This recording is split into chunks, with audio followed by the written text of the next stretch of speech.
Você que é advogado, contador ou consultor tributário e tem dificuldade em mensurar seus honorários, se liga nesse vídeo que eu vou trazer 7 formas para você cobrar honorários dos seus clientes. Então são 7 formas de cobrança de honorários que eu tenho certeza que vão caber aí nas suas demandas e nas suas oportunidades tributárias.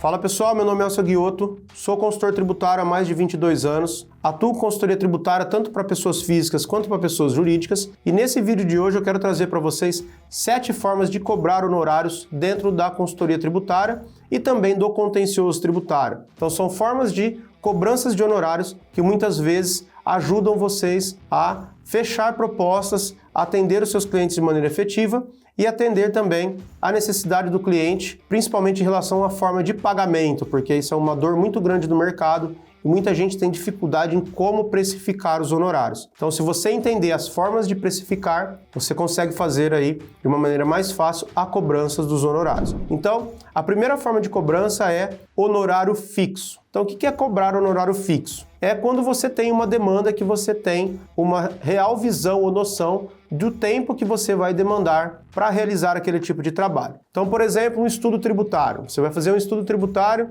de melhor regime tributário, lucro real presumido ou simples nacional, ou você vai fazer uma declaração do imposto de renda, ou você vai fazer algum memorando legal para o seu cliente, ou vai responder alguma consulta, alguma dúvida do seu cliente. Esse é o tipo de trabalho que você consegue mensurar os honorários de uma maneira fixa, porque você eventualmente não vai trazer grandes benefícios e fica difícil você mensurar eventuais benefícios para o seu cliente. Então, esses trabalhos, como vários outros, são importantes que você tenha noção que o mercado utiliza uma forma de cobrança de honorário, que são os honorários fixos. E aí, você tem que se atentar que não necessariamente vai ser a quantidade de horas efetivas que você gasta para realizar o trabalho. Porque você pode ter, por exemplo, um estudo tributário complexo, um estudo de indústria e agroindústria, por exemplo, no setor de açúcar e álcool, que você tem uma grande margem de valor agregado por trás do estudo e que se você tiver um bom conhecimento, você vai demorar aí 2, 3 dias para fazer esse estudo. Só que existem estudos que você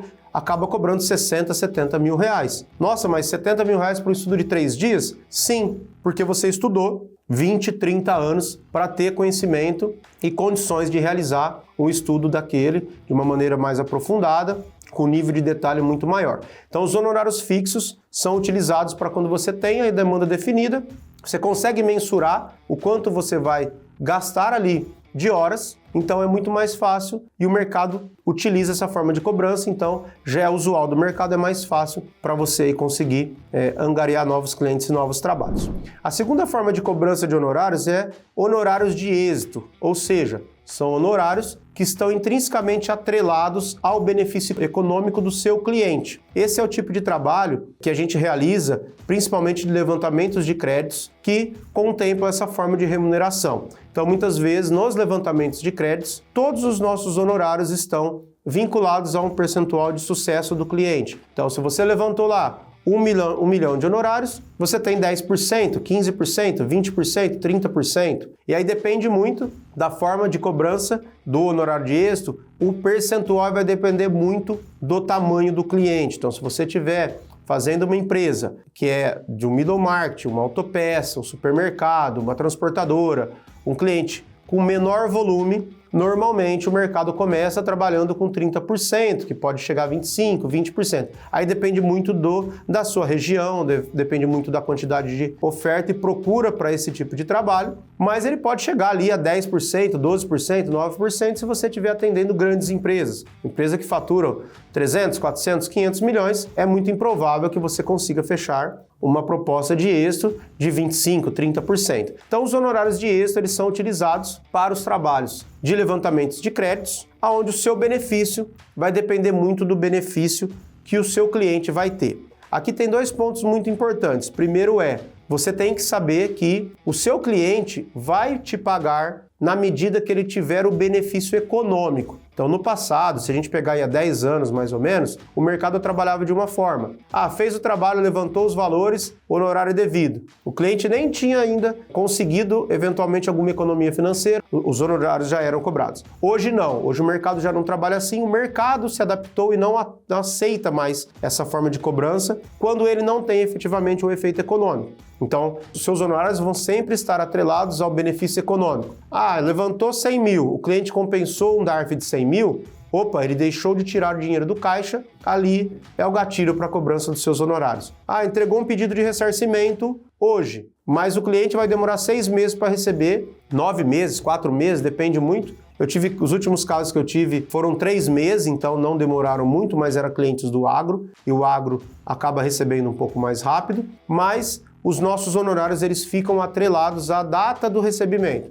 Caiu no dia 20 de abril na conta do cliente, aí você combina, 5 dias depois eu cobro, 30 dias depois, aí depende muito também da sua negociação. Normalmente, de 5 a 15 dias depois de ter sido efetivado o crédito em conta, o cliente paga os nossos honorários, então depende muito da negociação. Então, a segunda forma de cobrança é honorário de êxito, sempre atrelado ao recebimento, então tomar muito cuidado com o percentual que você vai cobrar, porque ele tem que estar muito vinculado ao tamanho da empresa. Por que eu falo isso? Às vezes você vai apresentar uma proposta de um grande cliente, numa grande indústria que fatura $500 milhão por ano, você coloca lá 30% de êxito, provavelmente se você tiver com alguma concorrência, eles não colocaram 30%, eles colocaram 15%, 18%, 12%, provavelmente sua proposta já vai ser descartada. Então muito cuidado em relação a isso e cuidado também até para fins do seu fluxo de caixa, que você vai desempenhar aí o trabalho, que você vai desenvolver o trabalho,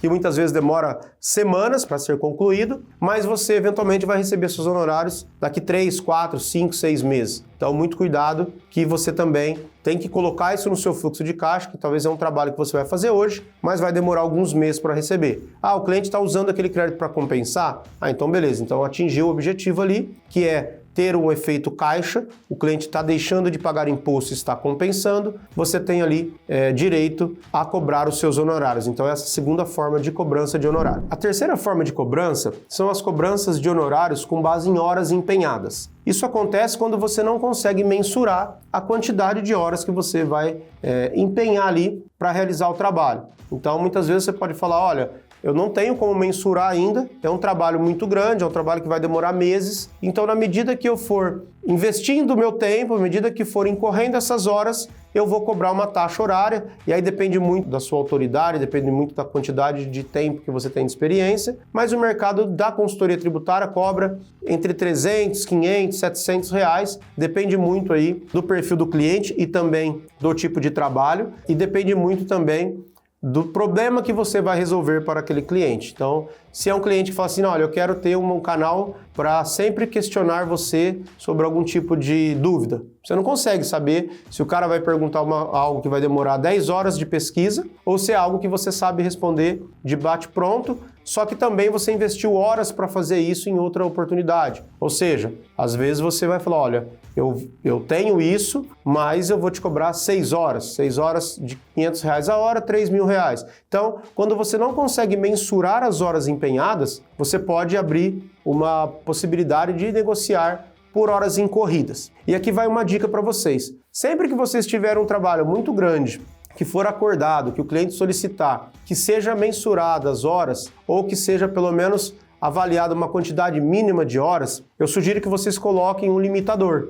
Então, olha, nós vamos cobrar, por exemplo, R$50 mil para 100 horas. Passado isso, nós vamos avisar o cliente de maneira antecipada, olha, nós já investimos 40 horas no trabalho, só temos mais 10. O cliente também se preparar que ele eventualmente vai receber alguma fatura adicional. O pessoal tem se queimado muito com isso. Incorre as horas, investe as horas, trabalha e daqui a pouco uma proposta que era de 50 mil, ela vira 120, ou seja, você está cobrando mais horas excedentes do que a proposta que era inicial de 50 mil. Então, muito cuidado que isso tira a sua continuidade naquele cliente, tá? Isso vai queimar o seu filme. Então, controle as horas Chegou naquele limitador, olha, até 50 horas. Passado disso, a gente volta na mesa para negociar de novo. E aí você também tem que ter todo esse controle efetivo das horas para o cliente entender, olha, eu investi 5 horas nesse trabalho, investi 7 horas nesse outro trabalho, investi 12 horas nesse outro trabalho. Então, essa é uma forma de cobrança de honorários por horas empenhadas, ou muitas vezes a gente utiliza muito nas assessorias permanentes. Então, o cliente paga um valor mensal por um número de horas. Então, olha, você vai pagar R$8.000 para ter 10 horas por mês, para ter 12 horas, para ter 15 horas por mês. E aí, todo mês, você manda ali o faturamento, falando, olha, esse mês vocês utilizaram 12 horas, ficaram 3 horas para o mês seguinte, porque a proposta era 15 horas. E também colocar um limite de tempo. A cada 3 meses, zera essa quantidade de horas. Por quê? Porque senão vai sobrando horas, daqui a pouco o cara tem lá 30, 40 horas que ele não utilizou. Aí ele quer utilizar tudo de uma vez, você também acaba tendo um problema dentro do seu fluxo de caixa e também no seu controle de mensurar as horas trabalhadas. Então, outra dica aí para vocês em relação a essa forma de cobrança de horas, trabalho por hora, ou eventualmente uma proposta que contemple horas mensais. Então essa é uma outra forma de cobrança que é muito efetiva. A quarta forma de cobrança é um honorário misto. O que significa honorário misto? É quando você tem, por exemplo, um trabalho que ele tem uma parte que dá para você mensurar as horas e outra parte é um possível levantamento de crédito ou diagnóstico tributário. Ou muitas vezes dentro de um levantamento de crédito, você cobrar um valor fixo. Então, olha, eu vou fazer todo o levantamento aqui, vamos fazer um diagnóstico 360, vamos olhar toda a parte tributária do cliente. Mas para isso, eu vou cobrar R$30.000 mais 12% de êxito. Aí o cliente antecipa esses 30 mil e depois você cobra mais os 12% na medida que ele tiver o benefício econômico. Muitas vezes, essa cobrança inicial também serve como um argumento de negociação. Então, se o cliente fala, não, eu quero pagar 100% no êxito, então você pode voltar com uma contraproposta falando assim, tudo bem, paga os 30% mais os 12% do êxito. Então, vamos imaginar que você levantou lá 1 milhão de créditos. 12% daria 120 mil. Numa proposta normal, você teria 150 mil de honorários, mas o cliente só quer êxito.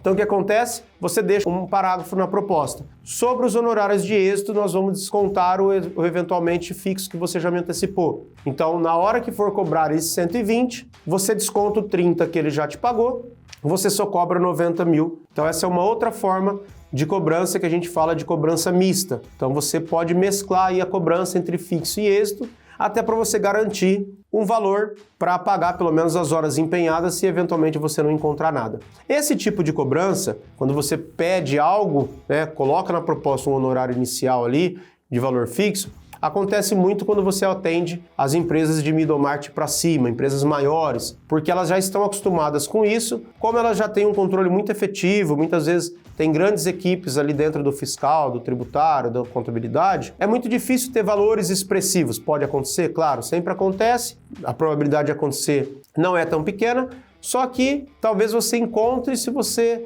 for alguém que tenha um conhecimento muito vasto ali da legislação, vai olhar realmente as nuances, vai olhar o arroz com feijão, vamos dizer assim, é difícil passar. Ah, não apropriou crédito de energia, não apropriou crédito imobilizado, isso é difícil. Talvez algo mais interpretativo, você encontre alguma coisa. E se encontrar, são valores expressivos. Então, muitas vezes, para essas empresas maiores, essa é uma forma de cobrança que atende bem e garante para você um honorário fixo, sem ter todos os seus honorários atrelados 100% no êxito. Uma quinta forma de você cobrar honorários são os honorários que grandes players do mercado utilizam, que são horas para acompanhamento de processo. Então tem muitos escritórios de advocacia, principalmente escritório de advocacia, que cobram 1 hora mensal para acompanhamento dos processos. Eu particularmente não gosto muito dessa forma de cobrança, porque o mercado não tem aceitado muito, mas eu sei que existe. Então grandes escritórios têm por procedimento cobrar 1 hora para acompanhamento de processo. Então ele pega ali todo mês, faz um relatório de acompanhamento daquele processo e encaminha para o cliente como forma de manter o cliente atualizado sobre os processos. Então, essa é uma outra forma de cobrança de honorários, não tende a trazer grandes honorários, mas se for um escritório muito grande, com um volume muito grande de processos, isso ajuda na manutenção do escritório, porque um grande problema que alguns escritórios têm enfrentado é isso. Foram entrando principalmente com demandas de contencioso tributário, demandas que infelizmente acabaram tendo a Receita como vencedora, aí processos que estavam todos atrelados ao êxito, 100% de honorários de êxito, tiveram aí empenho de horas que no final das contas não teve nenhum honorário porque estava todo o processo, toda a ação, toda a tese vinculada 100% no honorário de êxito. Ou seja, trabalhou durante anos e no final não recebeu nada porque o processo acabou perdendo o processo. Então, tomar muito cuidado. Quando você começa a criar dentro do seu escritório um volume muito grande de processos, você talvez tenha que pensar nessa forma de remuneração para você, primeiro, trazer esse acompanhamento mensal para o seu cliente ou trimestral. E aí você pode adaptar a taxa por, sei lá, 1 hora mensal, 1 hora trimestral. E também como forma de você ter aí um recebimento. E se for algo que lá na frente tem um risco de você não receber nenhum honorário de êxito, você consiga ter ao menos uma remuneração que garanta as horas efetivamente empenhadas naquele processo. Então, essa é uma outra forma de cobrança de honorários que pouca gente do mercado trabalha, mas existe no mercado. Uma outra forma de cobrança de honorários, mas na verdade não parte muito de nós, prestadores de serviço, são os honorários arbitrados. Então, são honorários que o próprio juiz define. Aí depende muito da demanda, da resolução do problema, então de uma análise mais subjetiva para que os advogados sejam remunerados por esse trabalho, sempre respeitando a tabela da OAB. Então, essa é uma outra forma que existe, que aí não parte muito de nós profissionais para cobrar dessa forma, a não ser que você tenha uma cobrança seguindo aí efetivamente a tabela da OAB, mas quando a gente fala de honorários arbitrados, na verdade a forma de apuração dos honorários já não cabe a nós, cabe ao arbitramento feito pelo juiz. Então essa é uma outra forma de cobrança. E por fim, a 7ª forma de cobrança de honorários, de recebimento de honorários, são os honorários de sucumbência. Então, honorários de sucumbência são honorários que aí ele pode variar de 10% a 20%. A gente tem algumas discussões em relação aos honorários de sucumbência, mas são honorários que a parte vencedora acaba recebendo da parte perdedora por ter ali movimentado o judiciário, uma forma de penalizar, explicando aqui de uma maneira bem simplória, de penalizar toda essa movimentação que muitas vezes não era necessário. Então, existe aí uma possibilidade de cobrança e de incorrer nos honorários de sucumbência. Algumas medidas não têm honorário de sucumbência, por exemplo, o mandado de segurança, diferentemente de eventuais recursos ordinários. Então, depende muito aí da forma de atuação, mas é uma possibilidade de cobrança de honorário. Então, você também tem que colocar que, eventualmente, a depender do processo, a depender da demanda, a depender da forma que você ingressou com a ação judicial, você pode ter ali tanto a possibilidade de recebimento de honorário de sucumbência, quanto o risco, eventualmente, de ter que pagar, o cliente ter que pagar honorários sucumbenciais. Então, para vocês entenderem que existe essa forma de remuneração, de recebimento de honorários. E por fim, pessoal, nós falamos aqui 7 formas de cobrança de honorários e eu quero trazer uma adicional que acontece muito no mercado, que são as permutas. Então, muitas vezes existem formas de cobrança de honorários aonde as empresas acabam permutando honorários advocatícios, honorários contábeis com permutas. Então, estou atendendo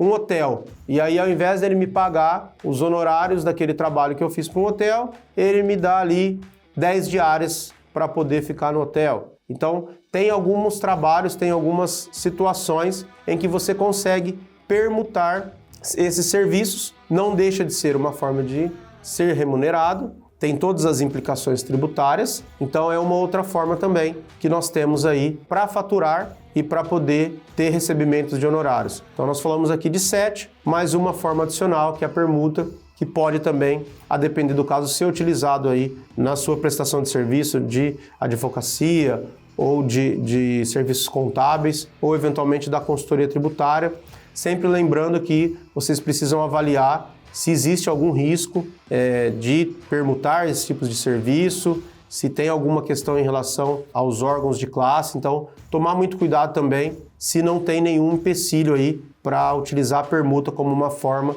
de recebimento de honorários, tá? Então, pessoal, esse é o vídeo que eu gostaria de trazer para vocês, é esse, de abrir para vocês formas de cobranças de honorários. Espero que tenham gostado do vídeo. Se vocês ficaram com alguma dúvida, tem alguma sugestão de novo vídeo ou eventualmente trabalham com alguma outra forma de cobrança de honorários, coloque aqui nos comentários que eu respondo todos vocês. Não deixe de compartilhar esse vídeo com outras pessoas para que essas informações cheguem a mais pessoas e a gente consiga compartilhar aí conhecimento com centenas de profissionais. Ative aqui o sininho para receber as notificações sempre em primeira mão, porque todas as terças e sextas-feiras nós temos novos vídeos aqui no canal, sempre em primeira mão, às 13 horas. Se você tiver aí inscrito no canal e tiver assinado para receber as notificações, você vai receber em primeira mão todos os vídeos às terças e sextas-feiras. Nós temos mais de 100 vídeos no canal, então você que está começando a sua carreira na consultoria tributária, você que está iniciando aí a sua carreira na advocacia ou na contabilidade, tem muito vídeo legal aqui que vai te ajudar bastante para você desenvolver todo esse conhecimento técnico e prático, que esse é o grande diferencial na atuação tanto contábil quanto fiscal. Então eu espero que tenha gostado do vídeo, um grande abraço e nos vemos no próximo vídeo.